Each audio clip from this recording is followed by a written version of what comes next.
start the panel discussion. And first off, I want to have each of our panelists introduce himself or herself and talk a little bit about what they invest in. John. Hi, my name is John Gunther, and my background is 2012. I retired after a long career at Hewlett-Packard as the director of design. And I've been involved in investing a little over 10 years now, and I found angel investing to be tremendously exciting. I've always enjoyed working with businesses, trying to help them get launched and get started and figure out the difficulties that they're going to encounter, and not only getting funding, but how to put together a team and how to get that pitch made for the funding levels that beyond the angel investing level. So it's been really enjoyable, and I'm glad to be here. Glad all you guys showed up. Those of us on the panel that have experience, we're here to help you get launched and be successful. So looking forward to talking to you. Ed. Thank you.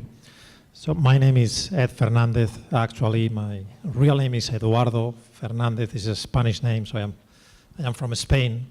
But it has been so difficult during many years to convince Americans of the right pronunciation that I gave up, and I went for the short version.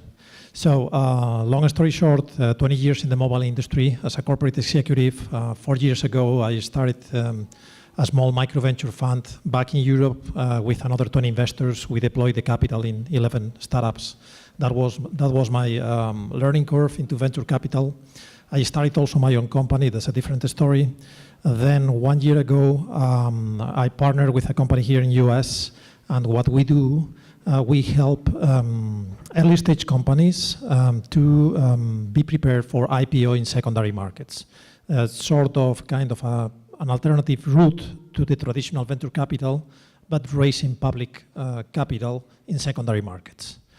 The other activity that we do is to engage with startups, technology startups that have something really differential in their respective verticals. And we are looking into machine learning in particular, by the way. So that's also maybe a topic for discussion later on. And as you said, happy to help to the young entrepreneurs to ramp up their companies, which is something I really love doing.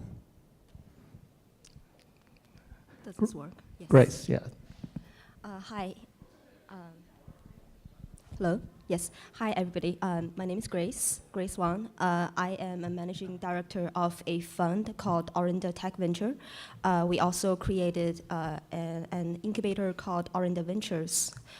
So what we call that is a pre-YC or pre-500 startups accelerator incubator. The idea is a lot of companies today can't really get into a YC without having tremendous amount of track record. It's no longer an incubator. If you think about it, they're literally like, they're behaving like a seed investor, which they actually are looking for A round results, which is next to impossible. So we have the accelerator side of that, and then we also do investment with the investors, big public companies, mostly from China and some from the United States as our limited partners, helping us to select the companies and help the companies to take from seed directly to Series B. We hope that with our strategic investment, you are able to grow the company to very, very big, because we will behave almost like a co-founder. And a big company that I'm affiliated with is called Zhongguancun Development Group. Their overseas group, ZGC Capital, is in Santa Clara, 4500 Great America Parkway. This group has $86 billion under management each year. The number is growing year by year. They are one of the most influential investment groups in China. And so hopefully if anyone has a business that you want to scale or have something to do with China, please let me know. Thanks. Prashant. Hi, everyone. Who in the room has heard of an organization called TIE, T-I-E? So a little over half the room. So some people aren't familiar with it. It's a nonprofit that was started here in the Bay Area in the early 90s. And its mission is to help foster entrepreneurship. So we put on a lot of programs and events. that basically, similar to idea to IPO, we try to just educate entrepreneurs, help them understand what the latest technology trends are, what investors are looking for. And more specifically, we have a huge mentor network. We have about 350 executives in our mentor network who have started companies like Akamai, Brocade, Cirrus Logic, Mobile Iron, lots of enterprise companies, some consumer but not as many, and some medical device companies. And all of these mentors get together to help the entrepreneurs through just being an advisor or helping however they can. One of the things that we started a few years ago is an angel group. It's called Thai Angels, so if anyone wants to look it up afterwards, just go to thaiangels.com. But basically, it's a lot of our mentors who happen to either be VCs themselves or angel investors, look at companies that come through our ecosystem for possible investing. We also started an accelerator for enterprise startups called Thai Launchpad. So again, thailaunchpad.com. And that's what I spend most of my time on, is helping companies come and tap into this ecosystem of great founders and C-level executives. Gwen. Yeah, I'm Gwen Edwards, and I have a career from the telecommunications industry, Fortune 50 companies, but then in 2000 I took the big leap and went to run a venture-backed company. And after that, up and down and interesting cycle, I couldn't get the bug out of my system. So I started working a lot with other companies and not sure I wanted to necessarily take on that CEO role again until I really understood the ecosystem. So I became a student of it and had, for about 5 or 6 years, focused on advising and consulting and working with other companies, and also became very interested in diverse teams and teams with women in leadership. And I then started to build out Golden Seeds, which is an angel investment network, also a member of the North American Venture Capital Association, NVCA. And in that capacity, I work as an angel and investor.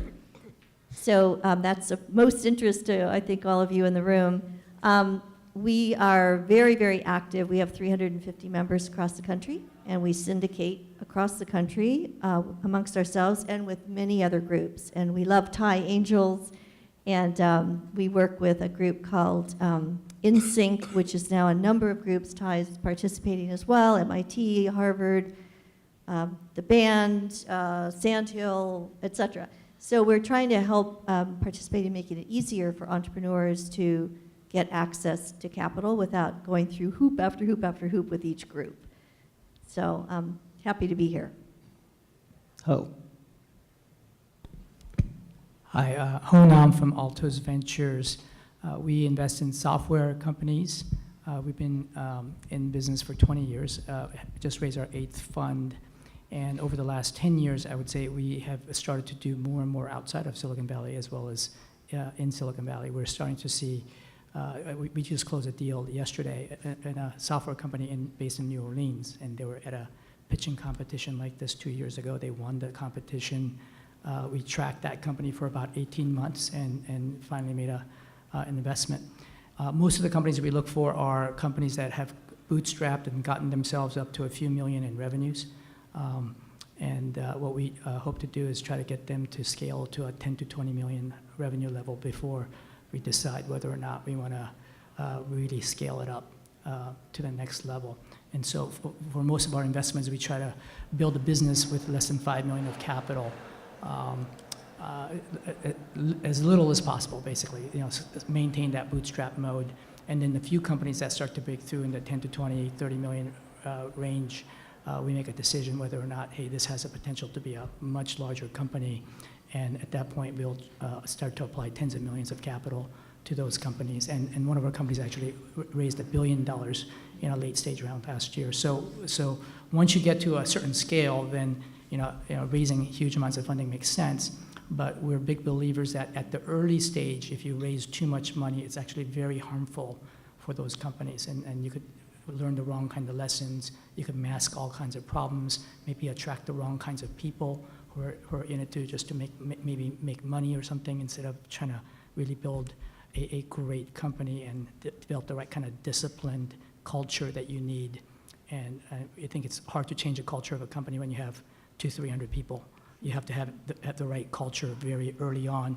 And you can't be spending all kinds of money like crazy early days, and then later on say, oh, now we have 300 people, we have to get profitable now. Now we have to watch the money. You can't change the culture at a later stage. So that's one of the key things that we do that's a little bit different than a traditional venture firm. All right, I think we have 3 angels and 3 VCs. I think I'm right. I try and mix it up. For the benefit of the audience, what is an angel investor? How does one become an angel investor? Why would one want to become an angel investor? And same thing for a VC. What is a VC? How does one become a VC? What does a VC do? And what's the difference between the mindset of an angel investor versus a VC when it comes to investing in startups? I don't want to start the food fight here, but go ahead. I'd love to start, because your description of how you operate as a VC, I was just nodding, thinking, boy, that's exactly what I think as an angel I love to see. And also often as somebody jumping in an advisory role with a company, I'm often approached, and this is an interesting definition, but I'm often approached by people to say, gee, do I really need to raise money now? Should I raise money now or not? What do you think? And the same with VCs that are approached, but I'll often find myself saying, you know what, it's so much better use of your time and the value of your company to bootstrap for another 6 months, 9 months, help them define what they need to do to get to a milestone that's significant. So I think that's just a very interesting capital efficient view, and I'm finding the commonality, but I'll answer that one big difference is an angel is using their own capital. So that's good and bad. It's typically limited, but also VCs have limited amounts, and VCs are beholden to their limiteds, people that they have to report to and account to, and an angel only has to account to themselves.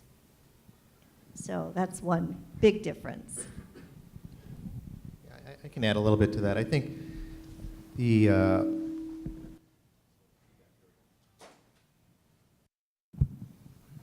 we on? Okay.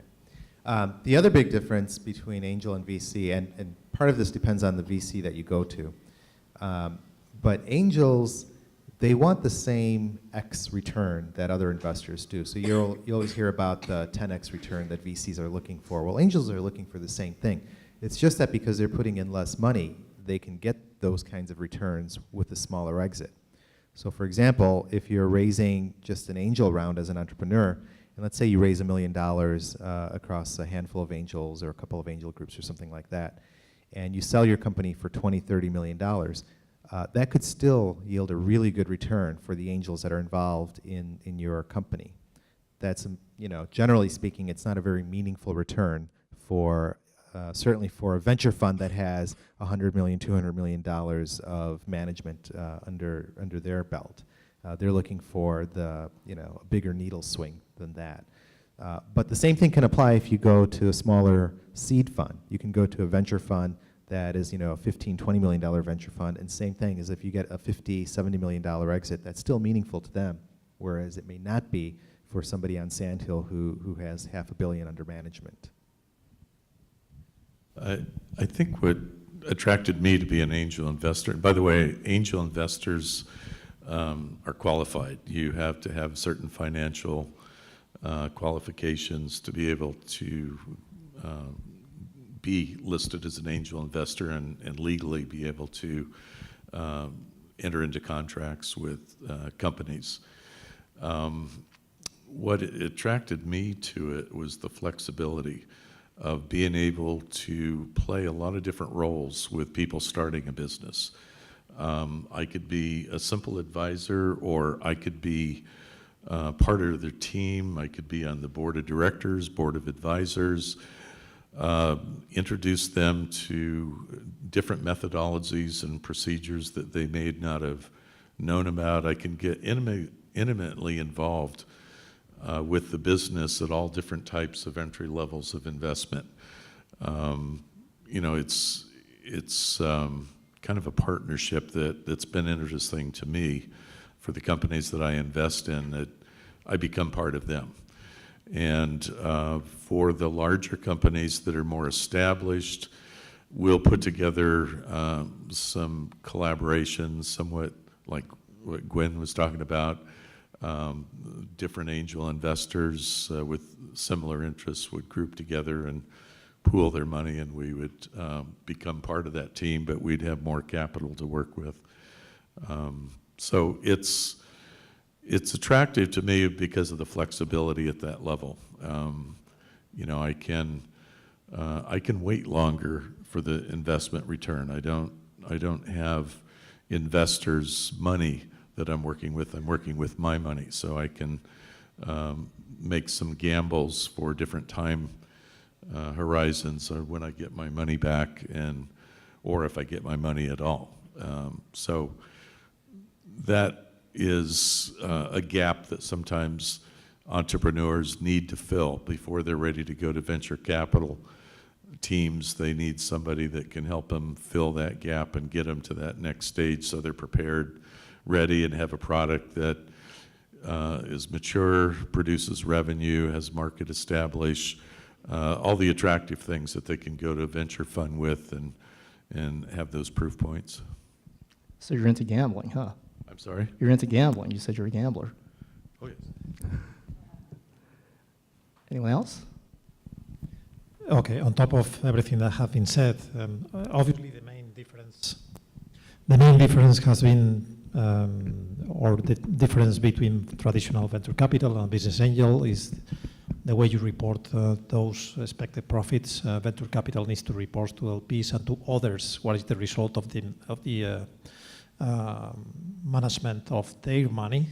And business angels, we are different in that way, so that we respond only to ourselves, we invest our own capital, and eventually, as John very well said, there is also this emotional or human component in a way.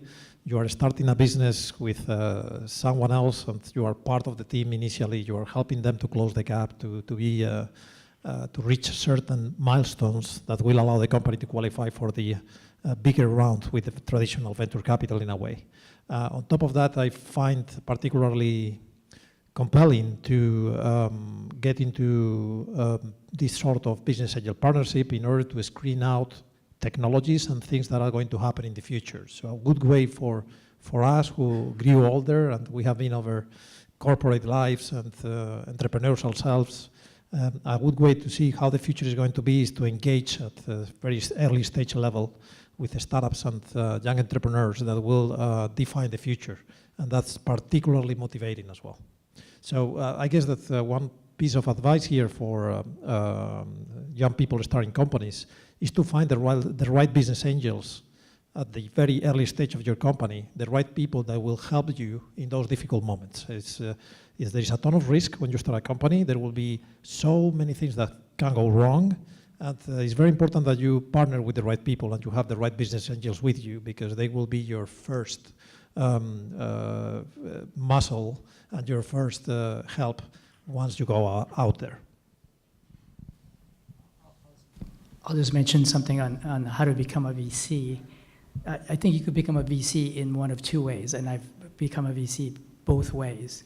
One is you get a job at a venture capital firm, which is somewhat hard to do because there are just not that many VC firms, and the firms are all very small. And you know, I think the last person we hired, well, actually we have a new person starting in July, but the last person before that was like 3-4 years ago. So there are not that many jobs in VC firms, but that is one way to get a job.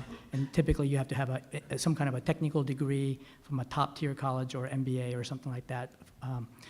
The other way is you're like an entrepreneur. Like I started my own VC firm with a couple of partners, and so that's the other way of getting into it. And so been rejected hundreds and hundreds of times. So I could empathize with all the entrepreneurs who try to pitch money. And it's even harder to raise money for a venture capital firm because we don't, typically if you raise VC funding, you just get 1 or 2 investors. As a VC fund, we have like over 50 different investors, right? So we have a lot of different, so to get 50 people to say yes, probably I had to have at least 500 people say no to me over the years. But luckily we were able to raise some funds and we've been in business for a while now.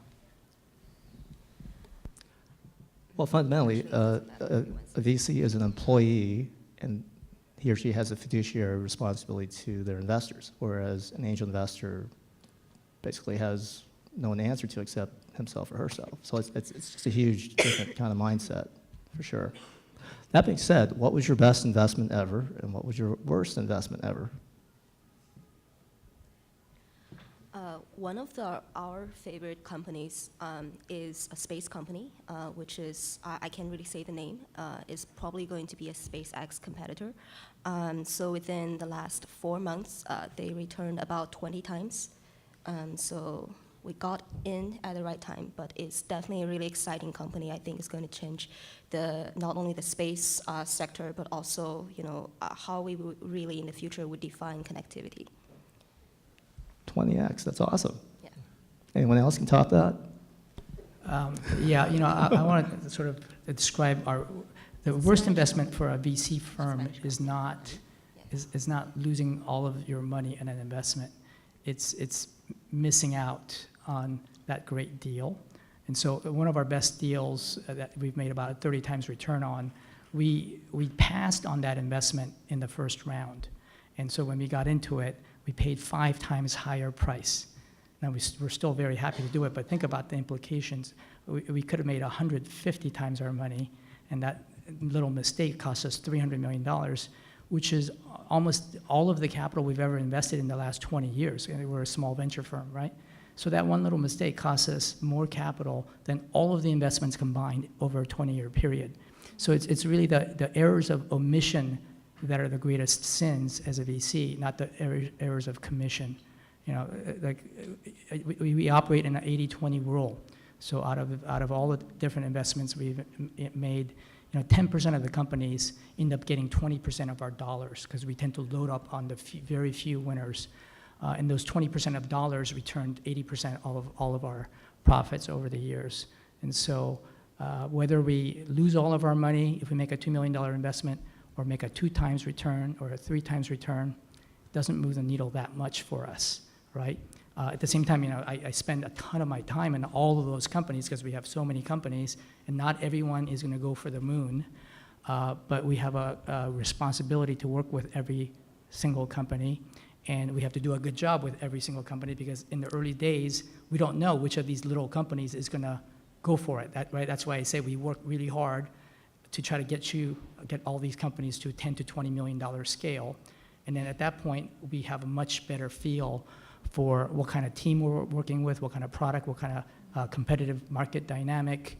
And we develop a deep level of conviction to double down, triple down, sometimes quadruple down on the company. Or we say, hey, this is a really good team, but it's not a great business. And we're very happy to get a $50 million exit or a $100 million exit, and that's a good outcome. I mean, for a lot of entrepreneurs, actually, you could retire with a $100 million exit as long as you didn't raise $100 million to get a $100 million exit, right? If you raised $5 million to get a $100 million exit, that is serious money for entrepreneurs. So not every company is going to be a $1 billion hit, but that's why VCs are always pushing to try to get companies bigger because it's really the little ones don't move the needle that much for us. So basically, FOMO is keeping VCs up at night. Yeah, that's why you have crazy behavior, right? People peeing up crazy prices. They don't want to miss out on the next Facebook. But again, that is what causes a lot of problems, putting too much money into young companies, and we try to very much avoid that behavior. Yeah, that explains a lot about the personalities of VCs. Yeah. Anyway.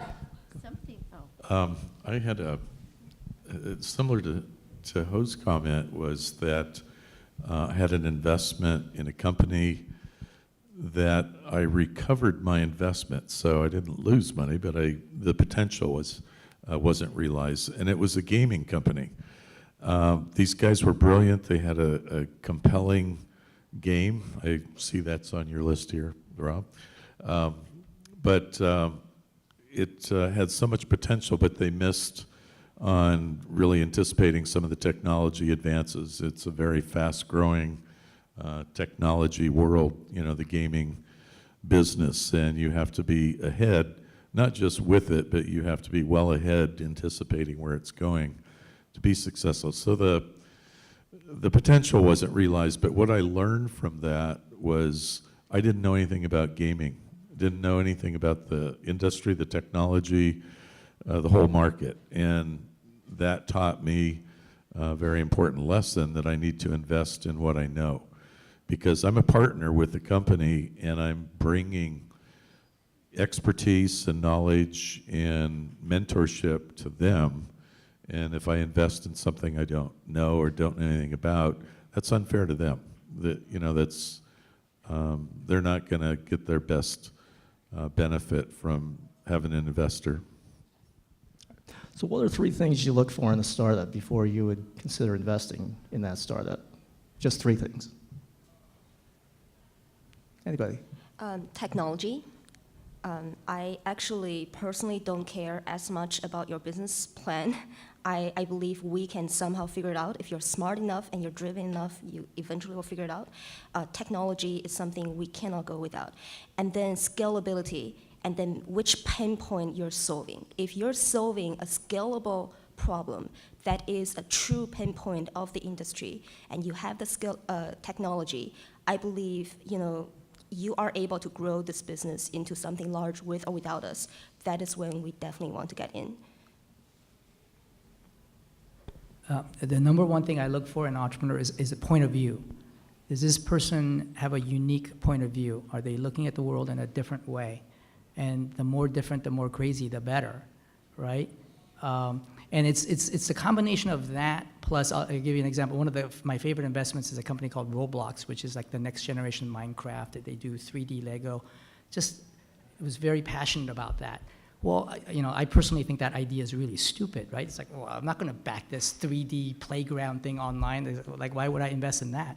Very unique point of view, though, right? So that combined with, though, the traction, he then showed, he bootstrapped the company, and they were growing at about 7% every week, and that was compounding over 52 weeks. So 7% a week growth over 52 weeks is a 33 times growth in a year. It's like, wow, this is really interesting. Like, never would have been an idea I would have invested in at the idea stage. Very unique point of view. And there was something happening that was really interesting. It's like, whoa, exponential curves definitely get my attention. It's like, what the heck is going on here? Something interesting is happening, and it's a very unique point of view. And so we invested. And so I think, I think it was Disney, somebody had a saying, it's like, point of view is worth 10 IQ points. It's definitely worth many IQ points, right? And so if somebody's coming with yet another spin on Grubhub or Uber or something like that, that's probably not going to be that interesting for us. I'll just comment that I was talking to a friend the other day complaining that in my role at Golden Seeds, we cover so many domains that, I'm looking at a medical device company one day and gaming and the next and a social media the next. And I said, it's really troublesome. And this person said, well, tell me more about your portfolio. What have you? And then finally they said, you have a theme. You invest in the people that you are most passionate about and have tremendous conviction, that point of view. And that to me is, at the end of the day, what it's about. The rest tends to follow. And even when I look at my successes and the ones that have pivoted and morphed, you see that there's something about the team and the leadership that's pretty stellar. Yeah, before I started the Angel Group and the accelerator over at TIE, I spent 10 years at a firm called Hummer Winblad Venture Partners, which is an enterprise software VC. And we had co-invested actually with Ho on some companies as well. And at least from my venture career, the one thing that our firm had always talked about was that the market trumps everything. You can have a great team, but if it's in a bad market, then the market still wins, or the market bats last, is a famous Warren Buffett saying. And what I've discovered, I think, over the years is that as I've gone more and more towards angel and earlier stage than Series A even, I've come to the conclusion that Gwen is right. She's always right, by the way, so you talk to her. But it is really about the team. And if you can find the right team that's building something unique or has a unique point of view, as Ho pointed out, and is able to actually figure out that sales execution in that market. This is one of the biggest challenges that all of you will have, by the way, is every market is crowded. There's hardly any white space left out there. There are some, but it's really, really hard to find that nowadays. And that's because software is just so easy to create. So your ability to differentiate and your ability to sell is paramount to your success. And you have to be able to demonstrate that through your passion through your unique way of communicating, through your unique selling capability, through channels, whatever it takes. But that really comes out through the team more than anything else nowadays. Every time we put out a call for startups to pitch to an investor panel when we organize these events, people show up and they say, well, I have an idea, I just need money to build it. Do you invest in concept stage startups? Why or why not? No. That's what Yes. friends and family are for. If I may, and this is to your point about the point of view and the people in the startups. Obviously, there is different stages for companies, and as investors, we look for different things at different levels and different stages. But one of the things that we are looking at these days, and this is because of this differentiation that we need to build in the marketplace. Obviously, it comes with execution, but the other thing that we are looking at is those people that have this outlier vision, that are looking at the problem from a complete different angle and looking for a solution that maybe is not the right time, but it will be a right time for that solution later on in a point of time. So what you need to do in those cases is to look for, or analyze very well the concept, the idea, and then look at this guy that has that vision that is really challenging and maybe it's not the right time for him or for his startup, and then surround this startup with the right resources so that the whole thing can flourish. And that sort of, those are what we call outliers in a way. People maybe coming from many years of research that are looking at things completely different, and they don't have the capability to go to the market and execute properly. So when we go into those projects, we need to find also the right partner that will be able to, complementing that vision, execute and be able to later on produce something that will be monetizable in the marketplace. Those are really, really extremely risky bets, and this is like extremely crazy sometimes, but I would say that if we say concept stage, that will be the concept stage that we are looking at this moment. Yeah, the only times we have invested at concept stage in the last 10 years, and we've done deals like that, before that too, but is in people that we already know, that we work with before. And so in that case, we're not really investing in the concept, we're investing in the people. And so I think it comes down to, the people thing again. Yeah, that's my criteria as well.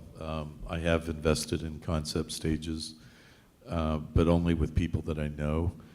And the other criteria is people that understand user experience. It's not just technology, it's not just the product, it's not just task fulfillment, but it's people who have a concept that really have the empathy for the customer and understand the user experience that would be unique and delightful. I will get involved in that and help them take that to the next level. But that investment, because it is so risky, it's performance-based, metric-based, milestone-based. They have to achieve certain milestones and benchmarks that I set for them before I release further money. So, I give it to them piecemeal and see how well they react with that. Over at TIE, we do have an accelerator, and while we don't prefer to, even in the accelerator, get concept stage companies, we will look at companies that are pre-revenue or pre-release of their product. But even in those cases, we expect the entrepreneurs and the team to be full-time, so it can't be something conceptual that you're working on the side while you're working at Oracle or wherever. I would like to elaborate a little bit on why I said we would not invest in early, the idea stage companies. It's because when you talk about something as if it's an idea, is because if you are not even sure, and you ask others, investors or whoever, if this is a good idea, then nobody is certain that you have really that concentration and that interest and that expertise to drive miles and go along the way. I believe a startup has, it has only the chance of being successful if the entrepreneurs themselves are truly believing them, and you will be able to make yourself into the best expert in the whole world understanding, in this particular problem. You will be able to make it work. Don't ask others to give you hope, because you will create your own future. And when you convince me, even if it's an early stage, if you're able to convince me, even though this is earlier stages, you make me believe this is an idea, then you are no longer in the idea stage, because you've done the customer research. You've done enough maybe the technological development in the technology, whatever it is, right? You've convinced yourself and your team and others. So I don't want you to go to anyone, whether or not they're investors. The investors cannot save you, even if they invest in you. We're talking about lots of startups that look like the investors invest in them and believe in them, push far enough. At some point, if you're not pushing harder than everyone else in the whole world, your startup's still going to fail. All right, we have time for one last question from me for our panel. It's my favorite question. I've asked it a number of times this year when we've had this event. 2016 started out with a lot of volatility in the financial markets, especially in commodities markets, oil, et cetera. It's kind of stabilized a bit. So what do you see coming up in the rest of 2016 in the Silicon Valley startup ecosystem and financial markets? And you have some other options I want to put out there. Who's going to win the NBA championship? Who's going to win the World Series? Since I play tennis, who's going to win Wimbledon? Or who's going to be president of the United States? So pick any of those, or none of the above, and keep in mind that you're on video. So everyone gets to answer this question. I'll start, because last time you asked me this question here, actually. And I think I predicted that the Patriots would win the Super Bowl. No. Was that Carolina Panthers. I said It was a Panthers? slam dunk. So it was after the playoffs, okay. And I sent you an email Monday. Either way, I said, dude. either way, so to continue my excellent track record of predictions for 2016, I'm going to predict that the President of the United States at the next election is going to be Carly Fiorina.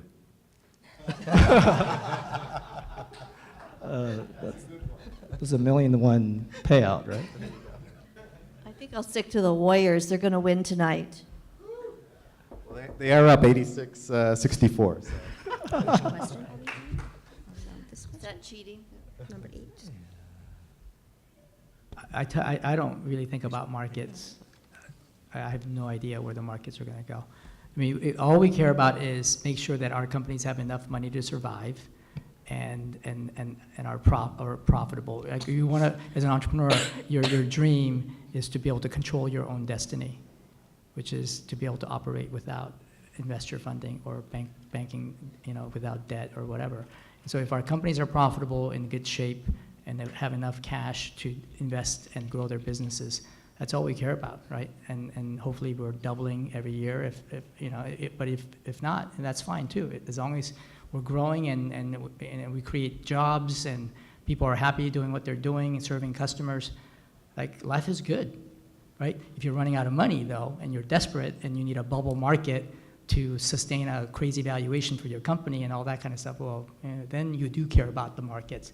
But if you have money, like why do you care what happens to the markets? Actually, you probably want the markets to crash if you have money, right? If you have a good business that's profitable, you want the markets to crash because it'll be cheaper to get new office space when you keep growing. It'll be easier to hire people and keep people.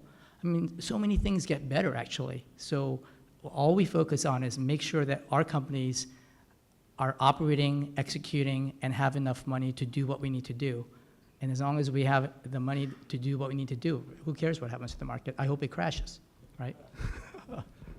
There's another side to things crashing, is companies that do have deep pockets, do have money socked away. When things get bad, that's when they start investing. That's when they want to take the advantage over their competitors and invest in new ideas and new ventures that can give them that competitive edge.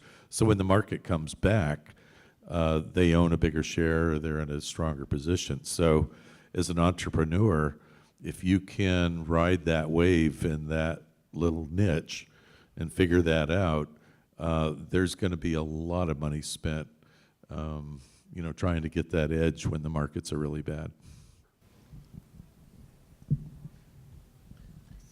Yeah, I A would couple of add, comments there. You already made your It's, prediction. well, it's also a time when people start to build war chests to prepare to acquire properties, i.e. companies that may be struggling, don't yet have revenue, but might be willing to sell. So I think the moral of the story is always try to be as capital efficient as possible. And it takes a different mindset to try to build a company that's going to take a lot of capital over time when the market might be a little shaky. But I think you always want to be capital efficient. That's why I like what Ho had to say. Yeah, so a couple of comments to add.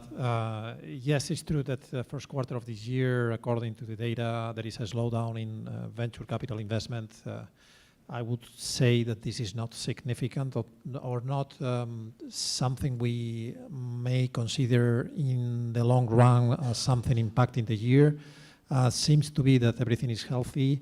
The truth is that there are some other trends that we are seeing in the marketplace, like more scrutiny on the investments, how the dollars are spent is becoming more relevant and relevant, which is back to sort of what we call the Watney metrics, if you have seen the movie, The Martian. So you need to live in a stranded planet out of growing potatoes. So there you go. We are expecting also the startups to be able to grow their companies with little resources, but that's fine. There is no shortage of capital as such. And there is actually another trend which is very positive, is the corporate venture capital is actually growing. Seems to be that the corporations are taking this seriously, and more than 1/3 of the venture capital investment is coming from corporates. So that's another kind of trend that will push the venture capital world in another direction. I would say that we just need to be smart and talk to the right investors, have the right pitch, and be mindful of how we build companies. All right, well, let's hear it for our panel. Hopefully that was helpful and informative and entertaining. Now we're on to the main event. So we have startups who are going to pitch. 2 minutes, no slides, followed by 4 minutes of Q&A and feedback from our panel. It's not a contest. We're not going to pick first, second, third. No one's getting the certificate. The whole idea is these are serious investors. Yes, we've checked them out.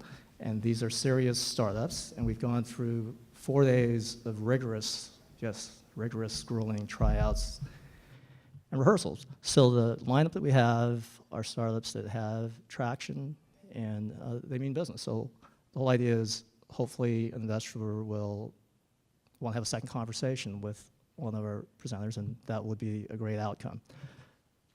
FYI, this is a public event, so to be totally in compliance, we don't have our presenters state a dollar amount ask, and we've checked with counsel, and it's the best approach that we want to use. All the panelists have the executive summary from each of our presenters, and they know what that's all about. So without further ado, we'll start with our first presenter. Let's hear it for Andres from More Choice.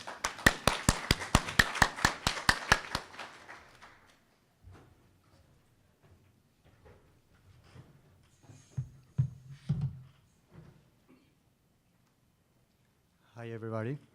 We are More Choice, the Airbnb of venues and meeting rooms. The traditional process for booking venues is challenging. It takes a lot of stuff like comparing numbers, prices, checking availability, etc. Well, More Choice is a web platform launched in November of 2015 that currently have 120 venues, 60 establishments, and more than $10,000 US of revenue in Latin America. We are only charging 6% commission for every effective booking. Now we are expanding to the US as we are currently in talks with Silicon Valley venues owners to expand our market and platform.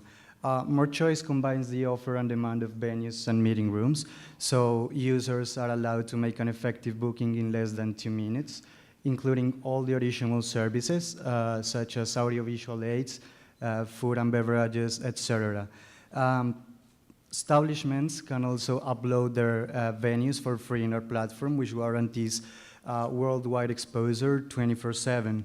Our main competitors are, among others, Liquid Space, meetingrooms.com, evenues.com. But our advantages against them, among others, are that we charge a lower commission per booking.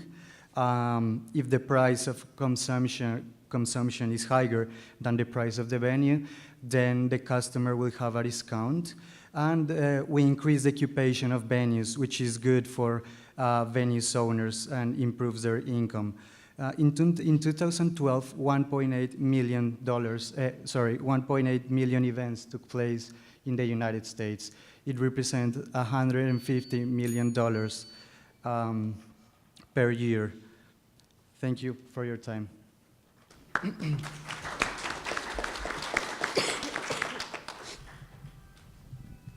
So Andres, I have a question for you. You said that the main advantage is your lower booking fees, 6%. What happens if the competition responds by dropping theirs to 5% or 3%? Well, that's why I think this is our moment. There's always a risk, of course, there's always a risk. But that's what we need some support to go right now into the market. We already are online, but we just need some support to start growing and be a real competitor for those other companies, which would take that decreasing of percentage as a choice. So yeah, there's always a risk. We have very clear our advantages against our competitors, which makes us even stronger. Do you do any data analytics or any kind of extra services to these venues? I'm sorry, I didn't understand the question. Do you do any extra data analytics or some kind of, for instance, how often people visit certain venues versus others, and who are these people, what is going on, stuff like that, for any added value services? Well, at the moment we are just looking for checking our competitors. As I mentioned, they of course may be stronger right now, but that's a way that allows us to know what's our next step and why we are stronger than them, because of course we've made a lot of research. There are a lot of studies, statistics that tell us about the potential of our market, which tell us about why we are very strong, a very strong option. My suggestion to you is to create some interesting value so that you can hook the venue providers to you, increase the loyalty. Then maybe the easiest thing you can do is to partner with some hardware, for instance, I don't know, ultrasonic, whatever, providers.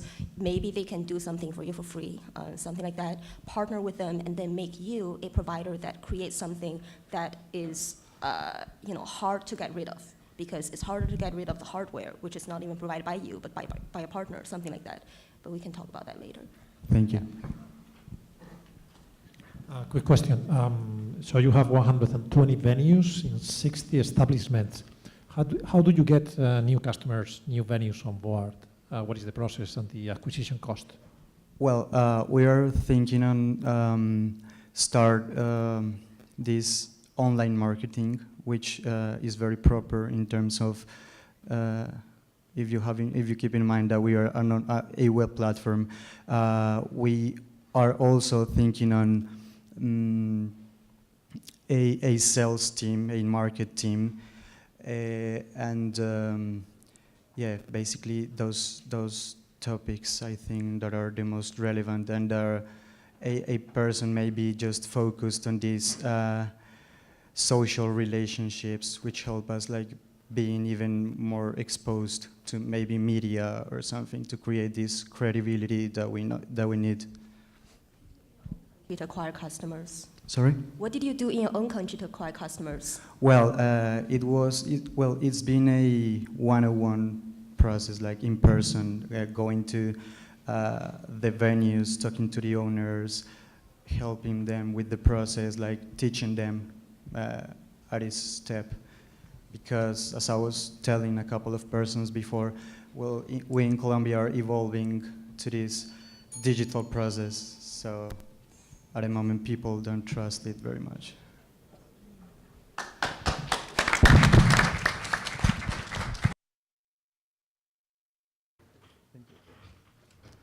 Right, next up we have Mohammed and Touched. Let's hear it for Touched.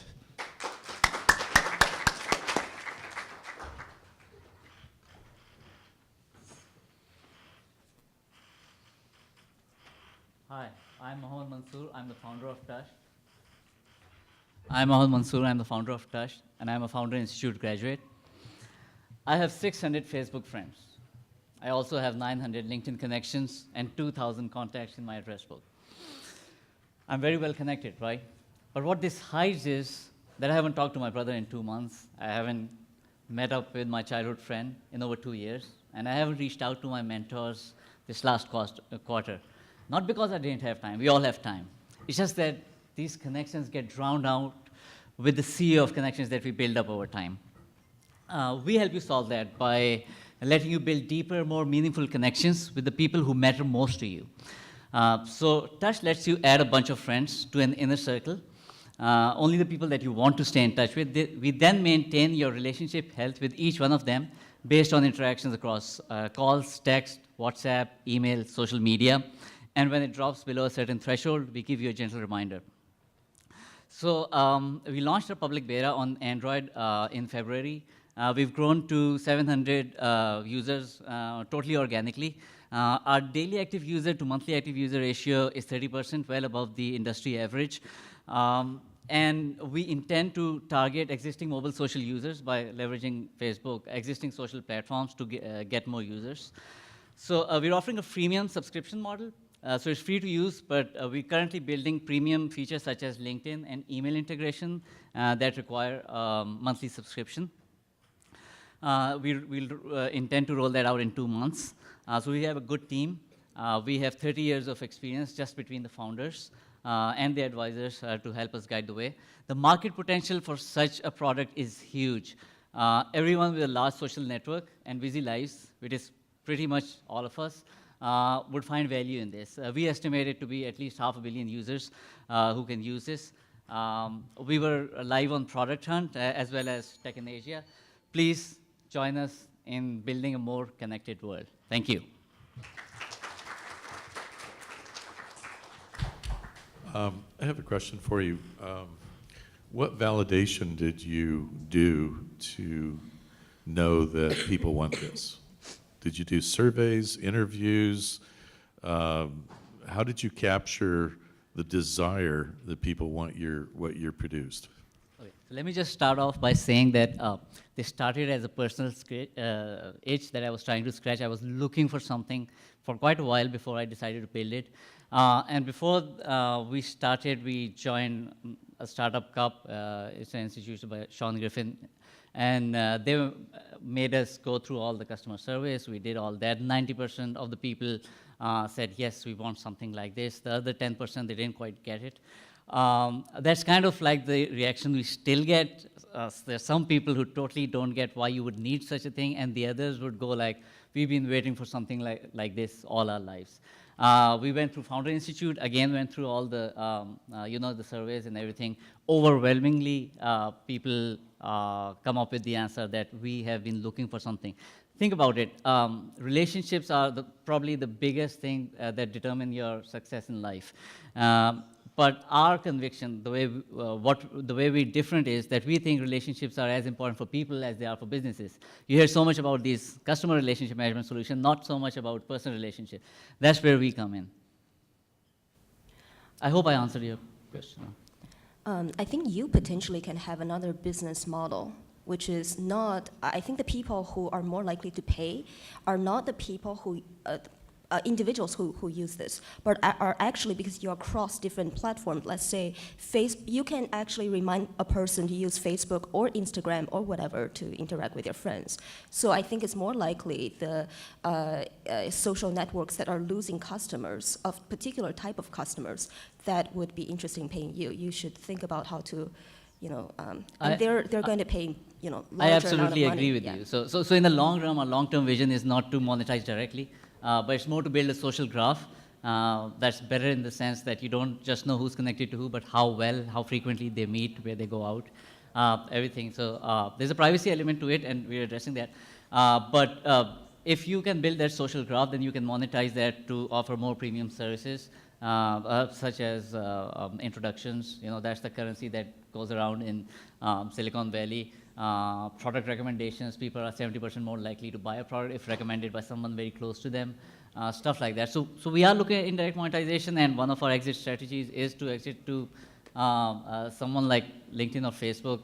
The space that we're operating in, we started off looking at 5 competitors. 3 of them have already been acquired by LinkedIn, but we'd rather go with Facebook, the way they take acquisitions and the way they treat them.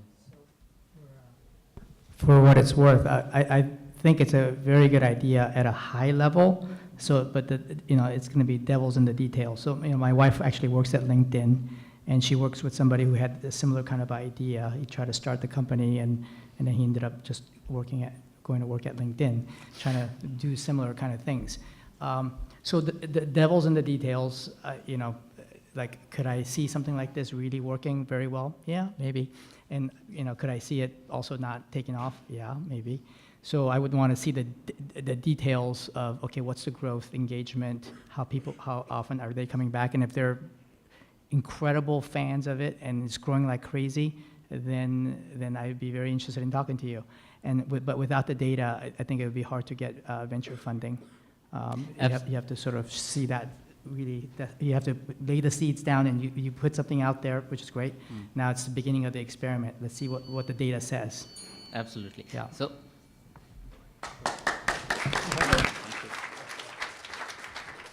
Okay, next we have Lucia from Bandaloo. Let's hear it for Lucia. Thank you. Hi, my name is Lucia Gu-Cecil, and my company is Bandaloo. Bandaloo stands at the crossroads between Amazon and Groupon. We help millions of parents save on high-end baby products by forming small social buying groups, which we like to call crowdsourcing. With these buying groups, we use strength in numbers to negotiate with manufacturers for volume discounts, which we then pass back to the consumer. We launched our website just 16 weeks ago, and we've grossed over $150,000 in sales. We've had visitors from all 50 states and 116 countries, and just recently, we advanced the second round of auditions for Shark Tank. Our customer acquisition cost is a mere $4.50, a fraction of what our competitors are paying. And I believe it's because of the way we acquire our customers. We acquire them through primarily word of mouth and mommy bloggers. We ran a mommy blogger campaign just a few weeks ago, and with a single mommy blogger, we had 441 unique users within a 3-day time period that kicked off 571 unique product groups.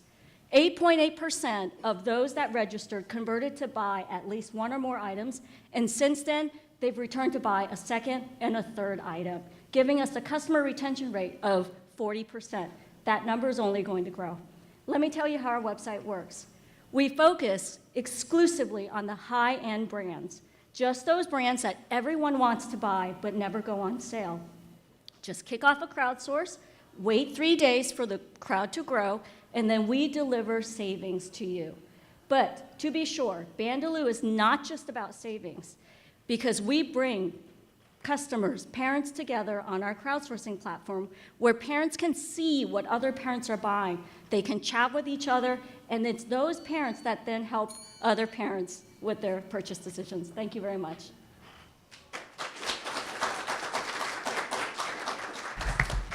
I have a question for you.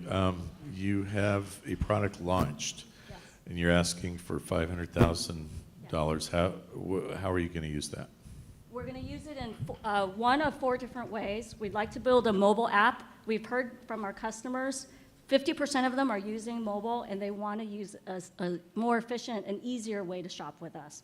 We also need to scale. with the pregnant chicken example I just gave you, we were overwhelmed and not ready for all the volume of orders. Luckily, we were able to scramble together and get those orders out. But I believe we have a reproducible model of acquiring customers very inexpensively. And with our retention rate, I believe we're going to grow. So we need to scale. We need to scale with resources. We need to scale with, servers. We also are looking for expertise to help us fulfill all those orders. By the way, great pitch. Thank you.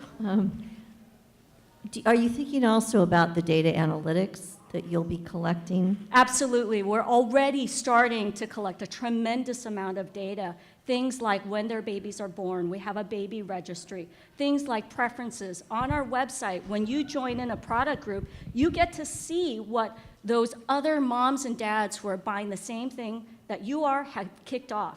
So it actually helps you make your purchase decisions, and then they can chat with one another. We're starting to now just measure how much chatting is happening, how people are following each other's groups. So for example, if you and I like a particular brand, and then I post an accessory to that item, or sort of, what makes sense, right? A bassinet that goes with a stroller, you can very quickly see that, and I can say, hey, Gwen, I just kicked off a group on this. Do you want to join with me? So we are definitely measuring all of that. Two small questions. One is having a baby is not a very easily recurring, process in life. So you have the right. You have customers that will come to you at once, and once they know the products, they next time, even if they have more babies in the future, they already know what products to buy. But then, how do you acquire more customers, knowing that most of the current customers are going to leave your platform? That's a great question, and I have the right answer for you. We've been doing this business for about 2 years, although we just launched the website a few months ago. It turns out that with this particular generation of buyers, they buy frequently and they buy very expensively. And not only that, they need to return because babies grow. So we currently are serving children aged 0 to 5. Each year, they need an upgrade on a stroller or car seat. There's multiple times of different types of strollers. If you speak to a parent and you ask them how many strollers they have, they probably have 3 to 5. They need a jogging stroller. They need one for a second baby. They need a convertible car seat. And today, the marketplace is such that there's so much variety that these parents need help with their purchase decisions. And that's where the social component of the group buying comes in. So to be fair, it's not just about the savings, I believe, that's driving customers to our site.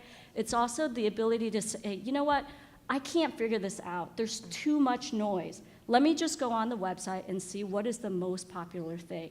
I'll join in. Not only do I get to save, I can chat with them, and then I can kind of follow people to buy the same thing again. See if you can tap into people's vanity and some sort of There's a lot of psychology, social right? validation. Yeah. So if you kick off a group and believe me, right now there's a group with like 36 people. Yeah. 36 people pile in. Imagine how validated you feel. So it's good for you and it's great for me because now I don't have to go and do all the research, right? I can just see all these people that are buying the same thing. Kind of like people crowding in a store. You're thinking, what's happening over there? Thank you. All right, next up we have Co from Favor. Let's hear it for Favor.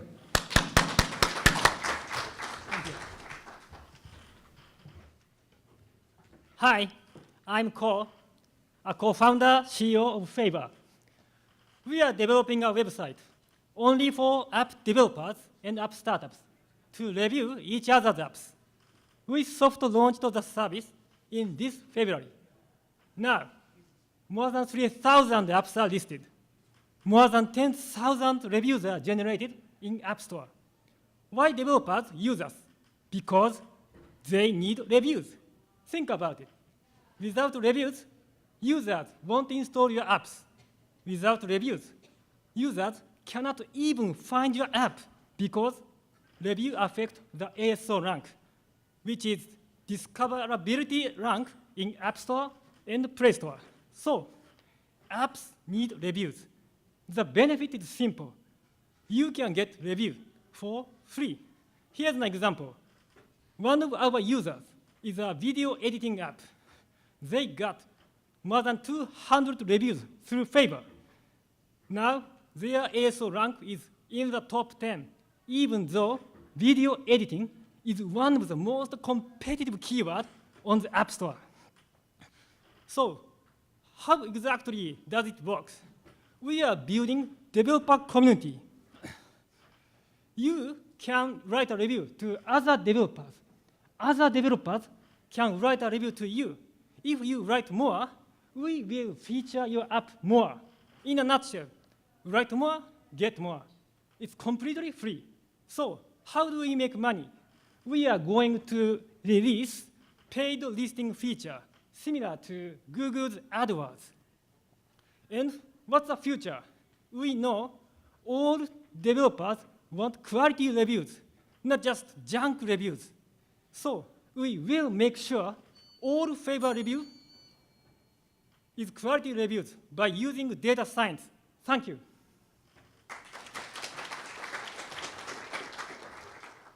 Hi, my name is Viresh. I'm a co-founder of Favor. So I'll be joining. So, Ko, explain that last part again. How do you make sure that these reviews are legitimate and not just, you know, bullshit? Right now, our review is already better than normal review because other developer can know who write what kind of review to you. So if you want quality reviews, naturally, developer write a quality reviews. If you write junk reviews, naturally, other developer write back junk review to you. And in the future, we are capturing all reviews, not just our reviews, but entire reviews. And using the deep learning technology, we try to feature only apps who write quality reviews. But this is just a feature. We are working on it. It's based on the comma points that we give. It's based on the comma points that we give. So if there is a quality review, they earn more comma points, and they're absolutely served to more developers. I'm sure you guys have been following this, but Amazon is right now cracking down on review farms, basically, where people are getting paid reviewers to review their products on Amazon just to bump up the ratings and things like that. So you have to, paid follow reviews very, are very mostly closely. fake reviews. Right. But here, these are reviews from developers. So you get, good feedback and nice inputs. To improve your app. Who would be your competition here? The paid reviews providers, or is there anyone else? Paid reviews services are not working because Google and Apple, they remove those reviews. But in this case, because these reviews are coming from startups and developers, and they like quality reviews, so we are going to generate them. Do you think actually what you're really providing is what VCs want to see? For instance, if you actually provide us with the data, it's like organic. If it's actually organic, people are interested. For instance, other founders are excited about some startups that could actually show some interesting signs of early potential interesting adopters. Because if maybe some developers of other companies would jump ship and be attracted to some startups, that would be an interesting sign, yeah. Yeah, so what we think is developers and startup entrepreneurs, so they can be the best early adopters for any app.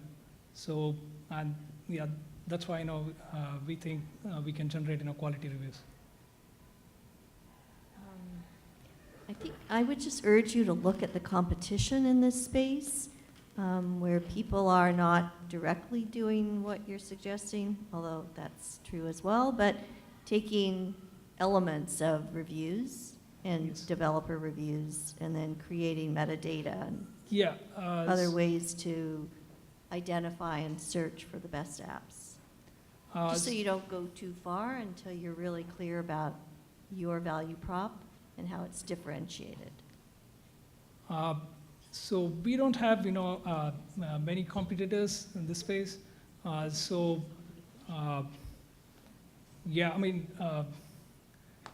you want to add something? Yeah. let me make things easier maybe. Do you know any company doing analytics of reviews that is a big player or non-player that may eventually be an exit for your company? Sorry, I didn't get your Yeah. question. Okay. Oh, very quickly. Do you know any company doing analytics of reviews Yeah. for? Yes. So we are adding more features. So we actually every week we send a report. So that shows how their apps are doing. So they can see that like by getting more reviews, how they are increasing their app ranking. Thank you. Thank you. Right, next up we have Afonso from SeatWish. Let's hear it for SeatWish. Hello, my name is Afonso Barbosa, and I'm the CEO of SeatWish. We are a marketplace that provides access to music and sport experiences, both in person or through virtual reality. We are the winners of the Startup Braga Demo Day, and we are funded by Caixa Capital from Portugal. So 1 year ago, we found out that it was extremely difficult to find tickets for sold-out events. And they were extremely expensive. And also, there was no unified place where fans could hang out. So we created SeatWish. And inside SeatWish, we have fan clubs. And we have hundreds of them. And also, inside the fan clubs, users can discover exclusive contents. They can buy, sell, or swap tickets among fans or through our affiliated partners. They can live in person or using virtual reality. And in the end of the concert, they can brag the experience they had in the concerts. We have our 85,000 registered users span across 5 countries, and we have more than 22% growth every month. Our business model is quite simple. We charge 10% per each transaction, and on the next milestones, we want to achieve 500,000 users. We want to sell primary VR tickets, and we want to expand for new geographies. We are SeatWish, and we hope you can join this opportunity. Thank you.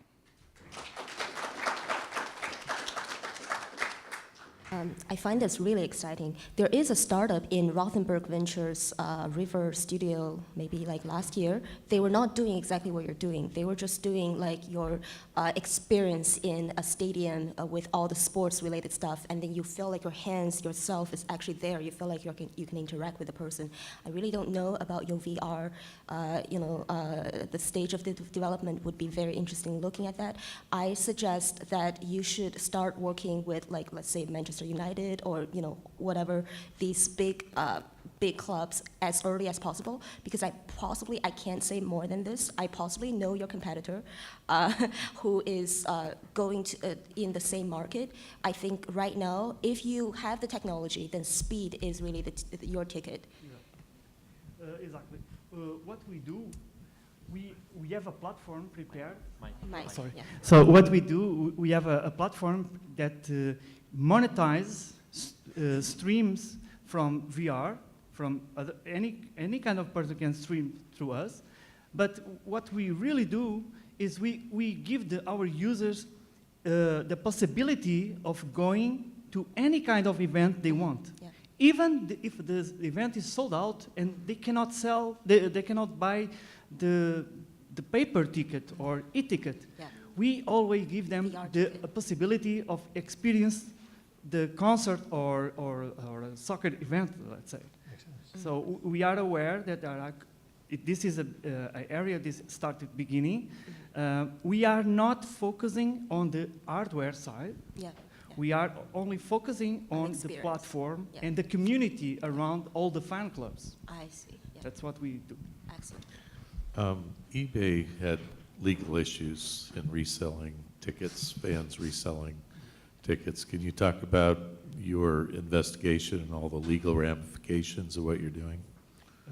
Yes, we are aware of all the legal situations, especially in Portugal, that is not allowed to sell tickets above the price that is on the ticket.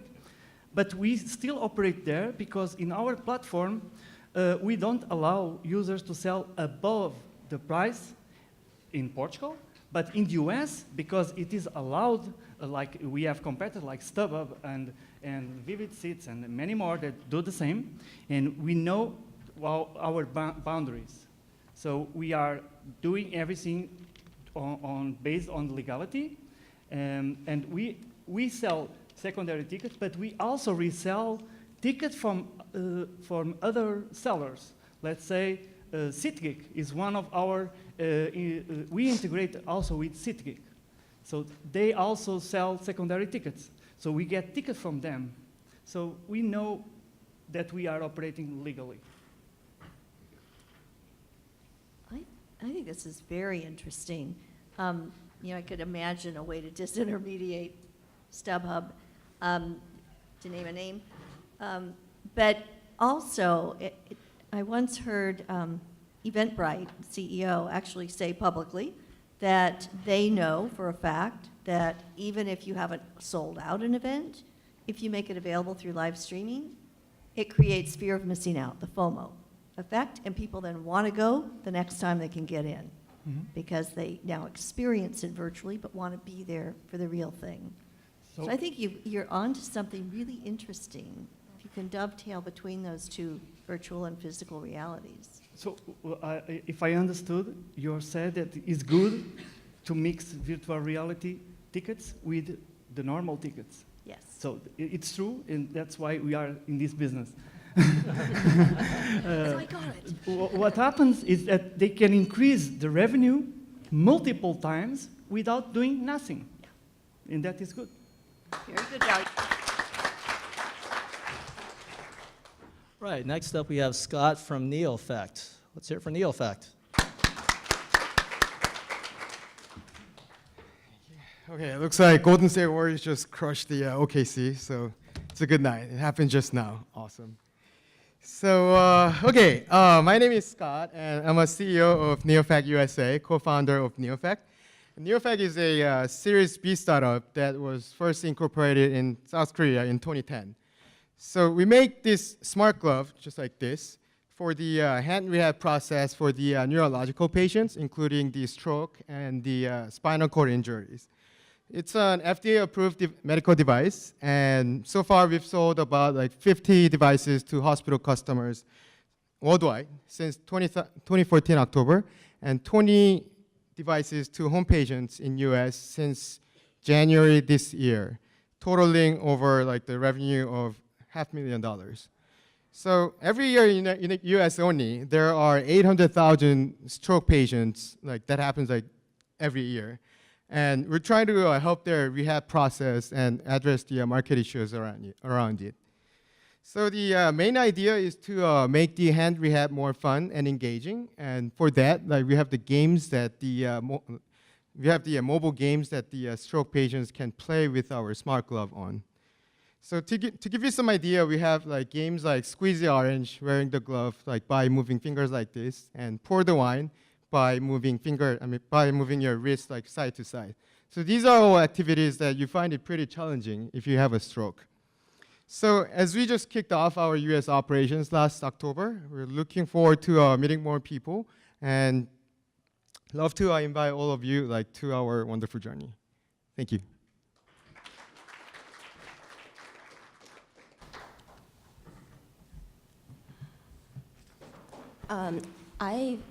My question is, do you have some visual stimulation that would go a few steps beyond, a few steps before the person actually is able to see the effect? For instance, they're not actually able to move their fingers yet, but you somehow, create the visual stimulation for them to feel as if, they're getting there, because your fingers and your brain, there is some kind of connection there. And when you see, for instance, on the screen that your fingers are moving, at some point, it's going to trigger the, Yeah. Yeah, that's a wonderful question, and that was actually addressed by a lot of the neurologists. Mm-hmm. The answer is yes. So, and you're trying that, right? Yeah, or yeah. You've achieved. When you squeeze the orange, like for example, you're actually able to see the finger movements. Yeah. Yeah. Answer is yes. Okay, cool. Do you have any government funding or grant funding backing you at all in your venture? Yeah, I mean, we started with the South Korean government support, like initially like 6 years ago, but now we're a venture capital backed company. So Series B stage in terms of the growth. And I can tell you more details about that. I think your startup would benefit a lot from virtual reality. I mean, the other gentlemen can, you can work with a VR company that potentially can help you to reduce, a person's fear and also increase their feeling of interaction with others while also improving their physical fitness and mental fitness and everything. Yeah, absolutely. And we actually have the research paper published by the Journal of Neuroengineering Rehab. And our title is the hand rehab using the virtual reality. So yes, that is doable.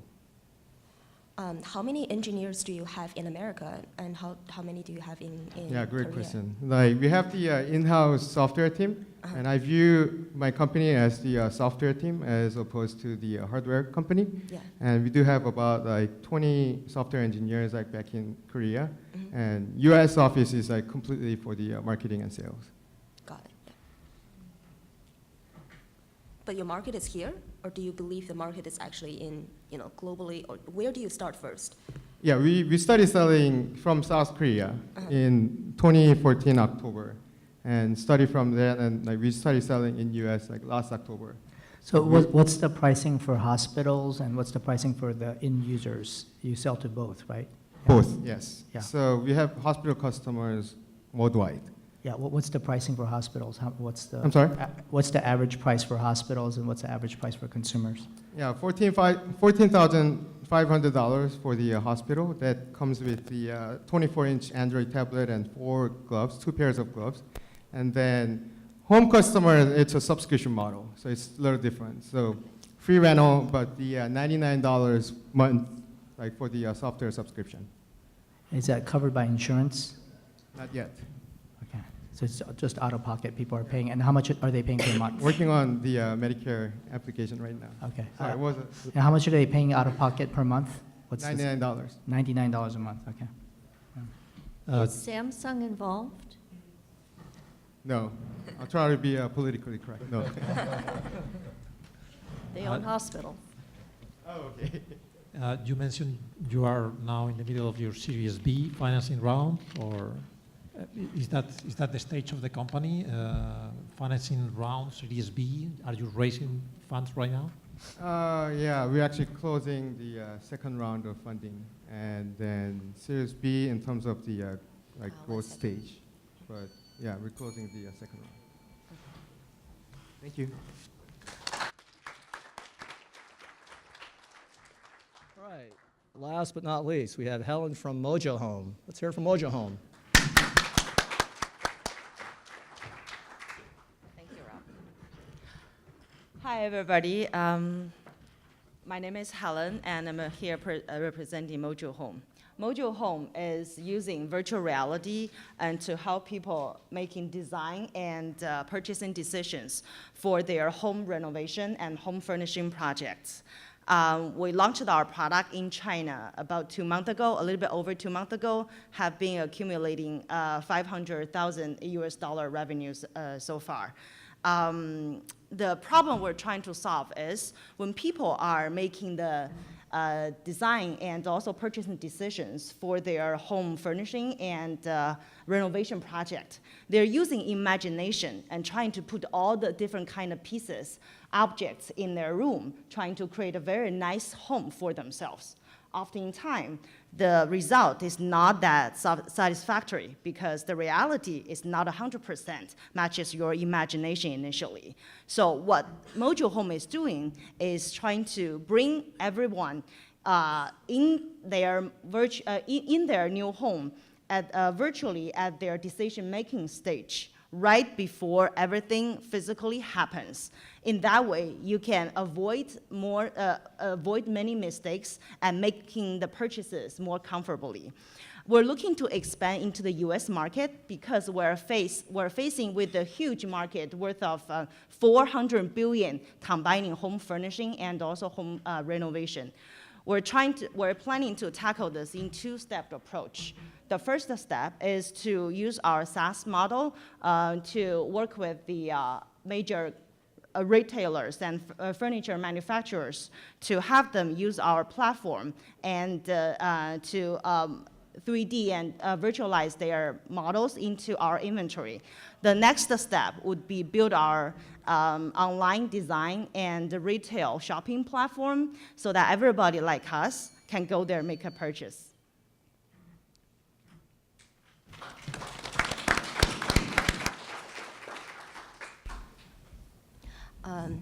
I'm not sure if you're aware that Microsoft, they're right. I mean, Microsoft and Lowe's have partnered with each other using Microsoft's own VR program.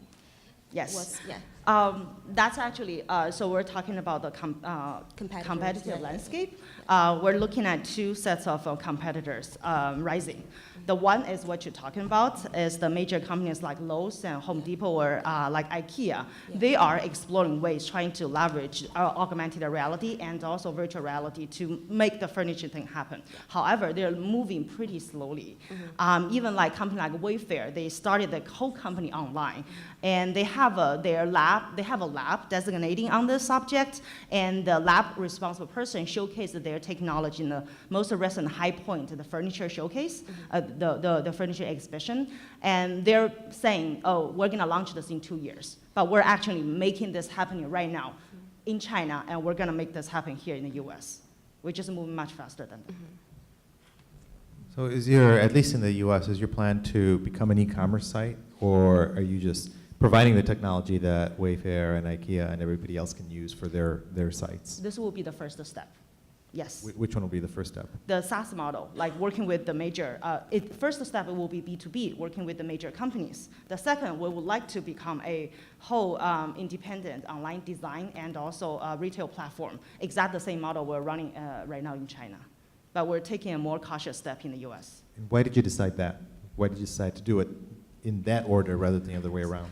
First, the B2B model is easier to tackle, and because once you acquire one customer, you kind of build the confidence. You don't need to, like, if you just set up an online platform right now, you need a lot of marketing power, which I don't think from a small scale business like us, it's a good way to go, first. And second, it's very critical to build the critical mass of the virtual reality models for your store to make this whole thing work. And by working with these big companies, it's also a very meaningful step for us to accumulate these virtual reality models in our inventory. So when you say you have 500,000 revenues, you have like about $45,000 a month in recurring revenue as SaaS? Yeah, the first amount is a little bit over 200K, and second month will be about 200K, and the third month will be in May. It's like little bit over 10K, 15K up to now. Okay. Sorry. 15K? 100K. No, sorry 100K. I'm just trying to convert in the RMB into the US dollar. Yeah, and so who are the customers that are paying you that $100,000 a month? Yes, so it's a little bit different business model over there. In China, people don't really have the habit to buy online yet. Everything needs to be physical for things like home renovation and the furniture stuff. So we're working with what we call city partners. It's essentially licensing and also franchising model. They pay us a certain amount. They have the rights to use our SaaS platform to make the design and also the put their furniture in our the virtual home to showcase this virtual home to their customers locally, consumers. So this is our current business model in Beijing. And yes, that's all completely from this franchising. So these are online retailers that are paying you to use the software so they can sell furniture? All physical, all physical. They're using our online SaaS tool to do that. And we're converting all of their furniture objects into the virtual home, into the virtual world. Okay, well, let's hear it for all our presenters. And let's hear it for our panel.